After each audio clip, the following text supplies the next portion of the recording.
check. All right. Robin's right. It is very terrifying to be up here. I had to pick specific clothes so you wouldn't see how bad I was pitting out. Lindsay has. So, my story is nothing new or nothing special. I'm not a professional speaker. Obviously, I have note cards. I've experienced some crappy things in my life, as I'm sure a lot of people have. But I've also led a really great life. The hardest things are sometimes the things that affect us the most. Sometimes we live in the shadows of those things. And I ask you guys, what's your shadow? Everyone's dealing with some heavy stuff, I'm sure. Everybody right now. And that area of hurt is in different processes for all of us. Some people have dealt with it and moved on. Some people don't want to deal with those hard things. And I don't think we hear this enough, but life can be tragic. I'm sorry, this is an explicit talk. Life is fucked up. We all have some kind of hurt. Thinking about being here with you all, though, is proof that there is some beauty to this world. And I have a spoiler alert, and I promise it's not regarding last Sunday's episode of Game of Thrones, which was really good. If anybody saw it, any Game of Thrones fans? Yeah, okay. Just a few. But this story doesn't have an awesome ending. In fact, there's no ending at all, because it's still life, and it's evergreen. The story is about two brothers from Iowa. One brother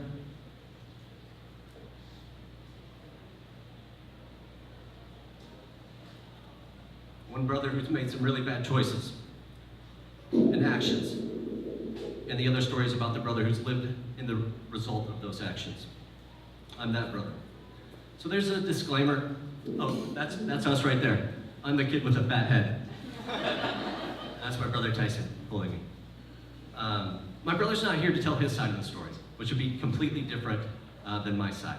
He might say some things to me that I would be surprised to hear, as I'm going to say some things about him that I'm sure he would be surprised to hear. So I'd like to play an exercise with you guys. Be empathetic, if you will. That's what we're here to do, is kind of flex our empathetic muscles a little bit. In my case, it's my brother. In your case, use whoever you like, your father, your spouse, your friends. What would you say to a brother who you haven't talked to in years? And this is family. This is my brother. I'm supposed to be close with him, but we haven't spoken in a long time. He was a groomsman in my wife and I's wedding, and he was completely strung out. And I'm not talking about like just smoking a little bit of weed strung out, but the type of strung out where you see somebody walking and they're gnawing at their jaw or they're scratching at themselves. That's my brother at our wedding. The last time you saw him was 3 Christmases ago at your grandma's house. A very paranoid individual, talking about people spying on him from farm fields miles away. And I could smell the chemicals on him. I'm not sure if anybody's ever smelled meth before, but it has its own distinct aroma. What do you say to a brother who's currently incarcerated in federal prison? A domestic terror suspect. Someone who you carry a lot of resentment towards. A meth addict, heroin user, alcoholic, mentally ill person, but above all, a brother. Someone who you feel is not worth your time. And that's where my brother and I's relationship currently is at. And I feel like it's so fucked up for me to say that my own brother is not worth my time. For me, it's always been easiest to say, fuck it, it's not my problem. And that's what was going through my mind, as well as many other things, as I prepared to reach out to my brother the first time in many years. I was gonna write him a letter. And I started out by saying hi, hello, nothing special, no yelling, no tears, no blame, just hello. And I think we sometimes underestimate the power of that kind of intro. Just a hi or a hello. It's a starting point. You can't expect things to change in an instant. But it can mean a start to a new chapter, one of communication. And obviously it wasn't that simple for me to wake up one day, stuff all my feelings down, pick up a pen, and write him. Why not? Because I'm a little stubborn? Because I didn't want to have to deal with these feelings? Or because, why can't he write me? And I didn't get there overnight. I've spent 30 plus years carrying around the same baggage. Like it's part of me, all this stress, this worry, this resentment. And even though he hasn't really been a part of my life, his choices and actions sure have. It only took me 30 years, but why?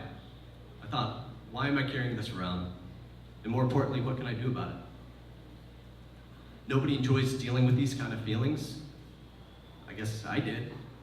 Sometimes living in the chaos is easier, as it can serve as a distraction so you don't have to deal with these kind of feelings.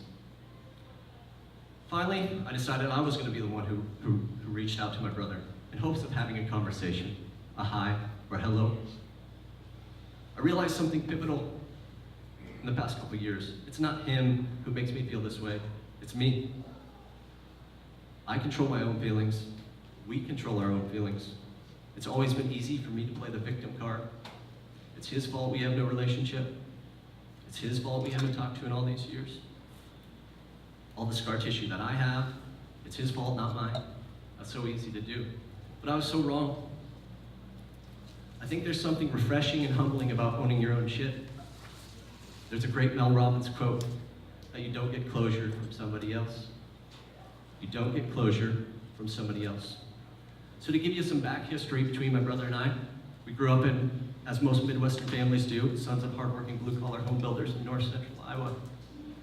We weren't rich, we weren't poor. We grew up in Jefferson, Iowa. Has anybody ever heard of it? Jefferson, Iowa? Yeah. A few people? Bell Tower. Yeah, there you go. Yeah. It's a town of about 5,000 people, which is a medium small town by Iowa standards. I'm proud to say now that Jefferson has 2 grocery stores you can shop at, not just one. My brother and I were born in the 80s, him 1981, me 1984, and our little sister Haley joined us in 1987. We're so lucky to have parents who love us, support us, gave us shelter, kept our bellies full. And like most Midwestern moms, my mom's an excellent cook and an even better baker, even though she uses way too much butter. In our family, you're on the job site as soon as you're able to pick up a broom or sweep a hammer. I'm sorry, other way around. And I'm pretty sure the child labor department never swung through Jefferson, because as kids, we worked a lot, including my little sister. Most summers, I watched from the rooftop downtown by the bell tower, hot tarring roofs as my friends rode by on their bikes on their way to the pool, chasing girls. As you can imagine, hot tarring in July sucks. As tough as the work was, I'm still very fond of those memories, working with my dad, my brother, my grandfather, and the rest of the crew. I remember our childhood pretty typical for the 1980s. This was pre-iPhone, so we spent a lot of time outside, playing with G.I. Joes, playing with Legos, if anybody remembers those. We had a huge pine tree in our front yard that my brother and sister and I used to climb all the time. There was a time when I looked up to my brother.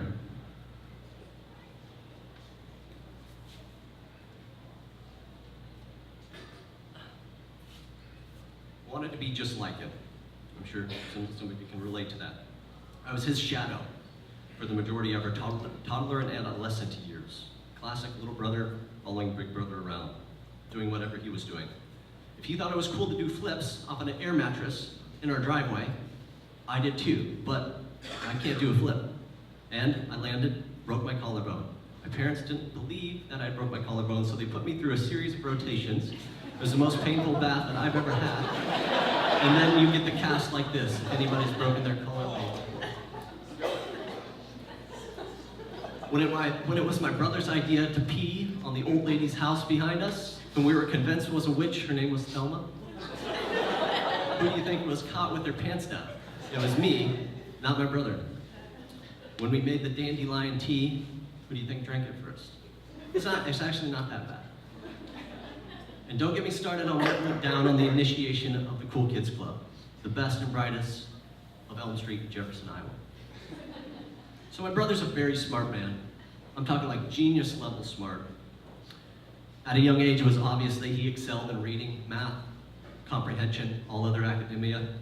But with those gifts sometimes come social awkwardness. He spent a lot of his elementary school, middle school, high school years being bullied. And kids can be so cruel. I remember one day, I think I was in elementary school and he was in middle school.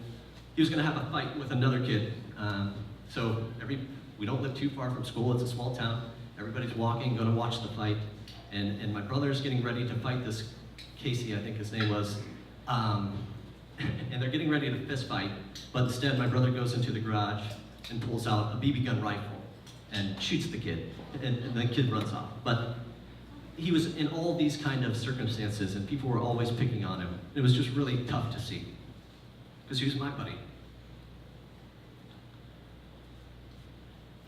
In a town where sports rule, those gifted with other traits or talents are looked at as different or looked at as down upon. Around this time, middle school, high school, distance began to grow between my brother and I, which is typical, I'm sure, for a lot of brothers and sisters. But the laughter slowed, the hijinks, the conversations, the fun ended, and it really sucked, because he was my buddy. My memory gets blurry around this season of our life. Some of that, having too much fun in college. The rest, I believe, was self-induced to block out some really painful memories we had as a family. My brother started acting out as most teenagers do, but with way more intensity. Drinking, smoking cigarettes, smoking a little bit of weed, but then drinking a lot, and then doing a lot of harder drugs. As blurry as my memory was, again, it's the hard things that sometimes stick out the most. I remember many nights when my parents could not find my brother. He ran away a lot. He'd be found towns, miles away. There wasn't too much to do, so I don't know why he was running away anyway. But I remember a lot of arguing between my parents, between my brother, many slammed doors, many nights peeking out of my bedroom. My parents telling me to go back to bed, everything's gonna be okay. And I was really hoping it was a phase, that everything was gonna be okay, but it wasn't, and it didn't get any better. Instead of going on family trips to regional landmarks for summer breaks, like most families did, ours followed our brother around to a wide variety of mental, drug, and alcohol treatment facilities. We were like a family band traveling the nation, but only way sadder. We did have a band, and that was pretty cool. I learned a lot over those summers. As a young boy, learning about people, their problems, it was a big world outside of Jefferson. For me to experience these people in these kind of situations all over the nation changed me. As I mentioned, my parents love and support us very much. They always and still are willing to invest a lot of time and resources in helping my brother work through his issues. I think that's a prime example of a parent's love. They've never given up on him. So we shed a lot of tears as a family over the summer in the mid to late 90s. I felt that's all we did. As a family, just cried a lot. Went to therapy, cried, discussed heavy issues, cried, sucked. Of course there were good times, there's a lot of good times, but they all lived in the shadow of the shitty ones. Around this time, I started growing up myself. I started the process of detaching from this pain, paying less attention to my brother, not really caring what happened to him. I tried to trick myself into thinking I could avoid dealing with this. But that was impossible, because I can't. It's my brother. That pain, that hurt, that's part of me now, forever. My brother did pass along some things to me. His love of reading, writing, listening to great music. I always had better music than my friends did. But he also taught me the skill of using drugs and alcohol to numb the pain that we were all experiencing during that time. And the skill is not using drugs or alcohol. The skill is in hiding it, being a functional user. During my middle school and high school years, I too began to self-medicate with substances, and it did help. It did take the edge off. It did help numb the pain. And I could for a very limited time, forget about all this shit. And here I was, my brother's shadow, once again, trying to be just like him. And I'd be willing to wager that we have an addictive gene in our family. I'm hopeful that I was spared this gene, as I very well could have went down a similar path. But sometimes I still wonder, is this gene lying dormant in my life, waiting to show itself in some way? During that time, deep down inside, under the facade of happy-go-lucky Jerad, was a lot of resentment and hate towards my brother. I was still a little boy inside, but I wanted to be just like him. I started acting out. And I would get caught a lot. Again, remember I got caught with my pants down, peeing on Thelma's house. Maybe my parents knew the signs to look for, or maybe now that I think of it, I wanted to get busted. I wanted to get some of that attention that he was getting. It's been a long evolution for me to realize that a strong, healthy brotherly relationship and a strong bond probably isn't in the cards for us.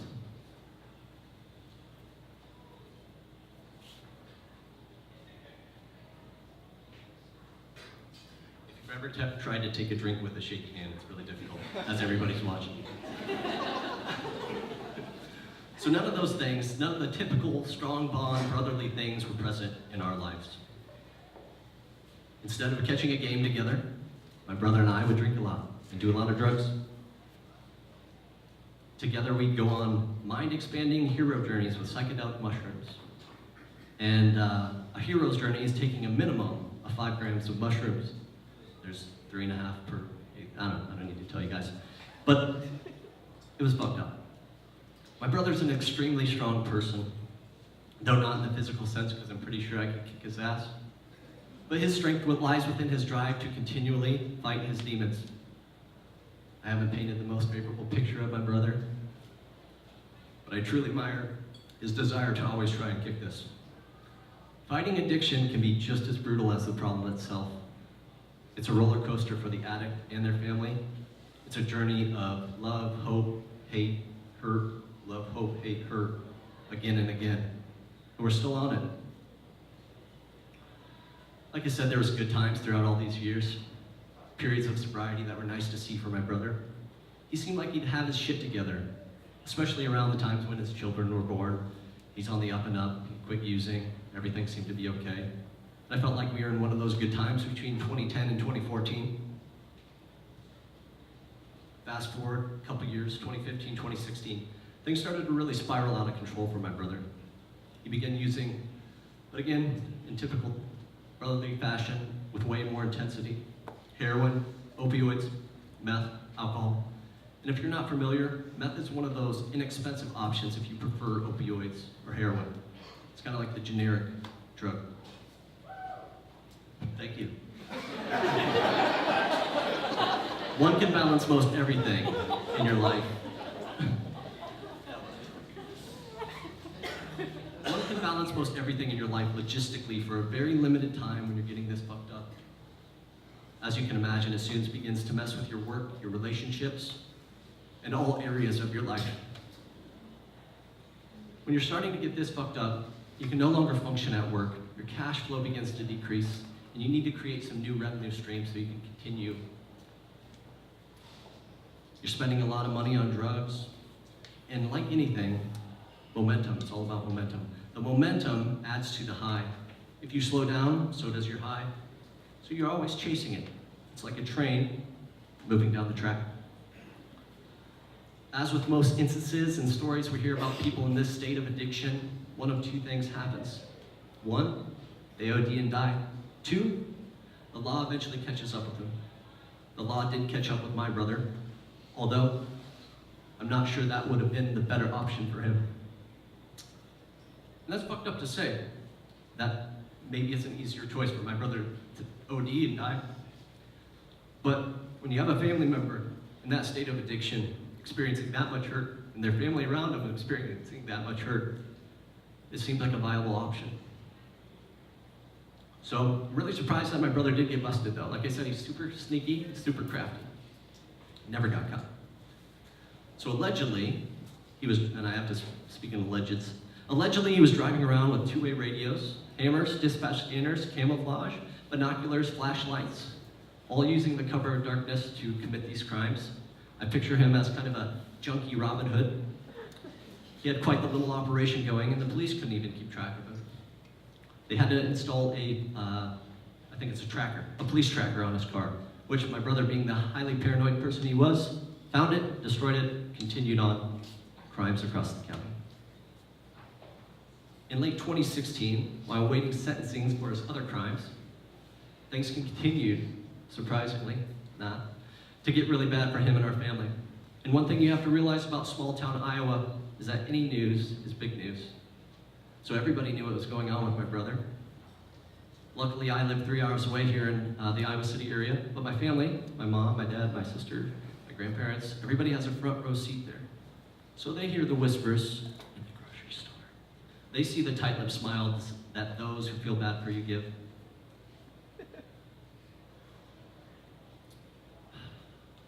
So not surprisingly, he was arrested again. And it all came to a head when ATF, the local police department, raided his property and several other of our family's properties in the area. Allegedly, there was a police informant close to my brother that reported to police that my brother had obtained numerous firearms, body armor, fully automatic rifle, and planned a final showdown with local police. And you can't make this shit up. It's like something that you would watch on TV. So here I was about to have a domestic terrorist brother. Kind of makes you think about those people who commit those crimes and what their family members are dealing with. So the investigators searched the properties, and indeed, the police informant was right. They found the body armor, small lengths of PVC pipe for bombs, fully automatic rifle, ammunitions, all that stuff. But the best part was that my brother hid it at my grandfather's house. Unbeknownst to my grandfather, of course. Like I said, he's sneaky. So here's my brother, so high, so strung out. He's battling legal implications, and like I said, my brother is a genius, so he decided he was going to act as his own attorney. But during all this, he was pissed at local law enforcement. Again, he's been one to always blame other people, similar to myself. Like it's their fault that he got busted. And he tells this police informant that he's going to have a final showdown, which is just fucking crazy. In my heart, I don't think he would do that. He's always been one for a loud bark and a very little bite. He told my sister and I crazy, scary stories, just for fun. So he was going to be charged with a federal domestic terrorism charge. But for some reason he wasn't. I don't know if the evidence wasn't there. I don't know why. Maybe it was the police informant, I'm not sure. But can you imagine having a brother who's labeled a domestic terrorist? This was big news in Jefferson and that area of Iowa for quite a while. We have a meth addict terrorist in our town. Oh my God. He did end up with a district court felony charge for being a felon in possession of a firearm. We were all so embarrassed, worried about him, but this wasn't anything new for us. We're just super embarrassed. So I halted all shreds of communication, what shreds there were left. I halted all of those right there, then and there with my brother after I found all this out. So he's a criminal, he's an addict, but he's also a father, a brother, a son. He's a person too, someone in a really fucked up spot. So where's the empathy? And not many people have the patience or empathy for addicts. I know I haven't always. It's not as easy for them to just make the right choice. While all of this was going on, similar to true Jerad fashion, for me it was out of sight, out of mind. Here I was again pretending that this shit doesn't bother me, but it does a lot. So my attitude started to change in 2017 when my wife bought me the book, The Daily Stoic. So thank you to Kayla. The second time, she's changed my life. The Daily Stoic is a book and summary of some philosophy passages. This book changed me, changed my attitude, the way I looked at things. More than anything, I started to explore taking ownership of my own feelings. It was a big shit shift for me not to blame everybody else for my problems.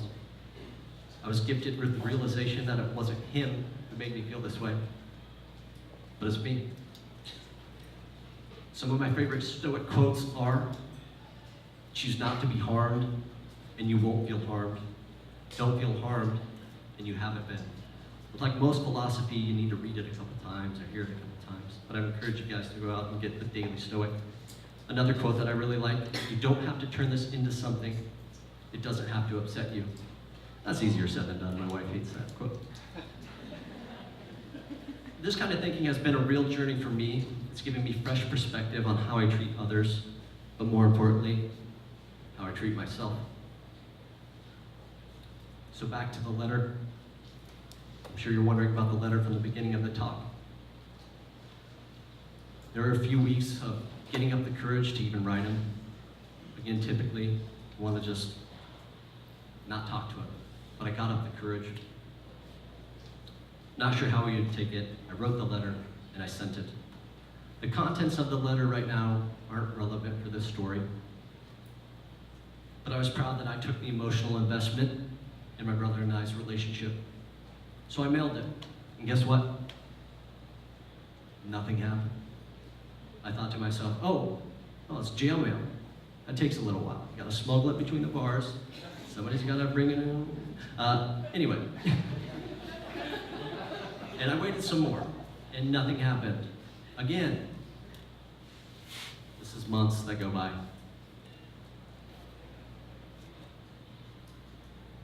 Oh, I thought, maybe he doesn't want anything to do with me. This is typical Tyson, that's my brother's name. This is typical Tyson. He doesn't want anything to do with his little brother. But that was my perceiving eye, not what was really happening. So I was ready to write him off again. What an asshole. But I was proud that I tried. I tried to start a line of communication. And a letter finally did come. I was so nervous to open it. I haven't corresponded with my brother in years. We haven't talked on the phone.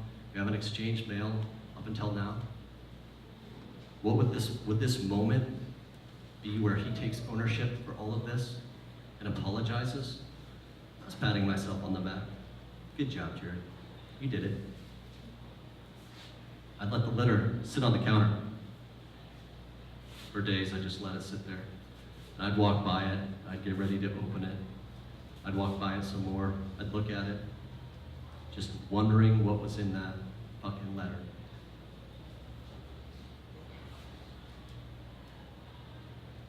Finally, I opened it. And it was not at all what I thought it would be, or what I wanted it to be. I was crushed. My wife's standing next to me. So how was it? I shrugged her off. Oh yeah, it's an okay letter. But inside, I was really crushed. Here I had it in my head that this letter was going to change our relationship, that everything was going to be so awesome, and we'd be best friends. But I don't think my expectations were on par with reality. As you all know, sometimes you don't get what you want. You get what you need. With the writing of this letter and the opening up of the communication between my brother and I had hoped that all of this shit from our past would just evaporate. We'd ride off on a cloud made of cotton candy listening to David Bowie. Everyone would be happy. That would be so great, right? That's not reality. Rather, his letter back to me, its lack of empathy, its lack of luster, was exactly what I needed. I needed to realize that this relationship is going to take a lot of work. Nothing's going to be resolved in the first correspondence. It's going to take time, consistent, deliberate effort on both of our parts. So you may be wondering where things are at with my brother and I. This was, to give you some time, this was maybe 6 months or so ago. We still haven't talked. That was it. Told you it wasn't awesome.